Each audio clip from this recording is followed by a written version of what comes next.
ரீசெண்டா பெங்களூர்ல இருக்க ஒரு 27 வயசு ப்ரொஃபஷனல் ஐடி ஒர்க்கர் வேலைக்கு வேணும்னு சொல்லிட்டு ஒரு ஆட் போடுறாரு. அவர் ஒன்னும் ஒரு வீட்டுக்கு ஒரு குக்கோ இல்ல காருக்கு டிரைவர் வேணும்னு சொல்லிட்டு ஆட் போடல. ஜஸ்ட் அவர்கிட்ட போன்ல பேசுறதுக்கு ஒரு ஆள் வேணும், மாசம் 6000 ரூபாய் சம்பளம்னு சொல்லிட்டு ஒர்க்குக்கு ஆட் போடுறாரு. தென் அதுல 2 கண்டிஷன்ஸ் போடுறாரு. அதுல முதல் கண்டிஷன், நீங்க என் கூட சண்டை போடாம காமா பேசணும்.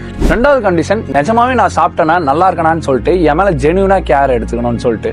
நீங்க நம்ம எல்லாருமே காசு சம்பாதிக்கிறத பத்தி யோசிக்கிறோம், ஆனா இங்க மனுஷங்களை சம்பாதிக்கிறத யோசிக்காம விட்டுறோம். பிரிகம் யங் யூனிவர்சிட்டி நடத்தின ஒரு ரீசெண்டான சர்வேல ஒரு பர்சன் யாருமே பேசுறதுக்கு தனியா இல்லாம லோன்லினஸ் ஃபீல் பண்ணிட்டு இருக்காங்கன்னா ஒரு நாளைக்கு 15 சிகரெட் பிடிச்ச எஃபெக்ட் அவங்க உடம்புல இருக்கும். இன்னைக்கும் உங்கள நிறைய பேரு தெரிஞ்சவங்க, ஃப்ரெண்ட்ஸ், ஃபேமிலி எவ்வளவு பேர்த்த சின்ன சின்ன விஷயத்துக்கு கூட சண்டை போட்டு ஈகோ பார்த்துட்டு பேசாம இருக்கும். ஆனா இங்க எல்லாருமே 1000 விஷயத்த ஒரு நாள கடந்து வந்துட்டு தான் இருக்காங்க. அதுல எத்தனை பேர் தனியா இருக்காங்கன்னு தெரியாது, எத்தனை பேர் கஷ்டப்படுறாங்கன்னு தெரியாது. ஒரு சேயிங் இருக்கு, ஹியூமன்ஸோட பெஸ்ட் மெடிசனே ஹியூமன்ஸ் தான்ட்டு. சோ அதனால நீங்க ஒருத்தட்ட போய் புதுசா பேசினா லோன்லினஸ்ல இருந்து வெளியில வரணும்னு அவசியம் கிடையாது. உங்க பேரண்ட்ஸ்டையும் உங்களுக்கு க்ளோஸா இருக்க சர்க்கிள்ஸ்டையுமே ஈகோ பார்த்துட்டு பேசாம இருக்கீங்களா, அவங்க கிட்ட போய் நீங்க பேசினாலே அது போதும்.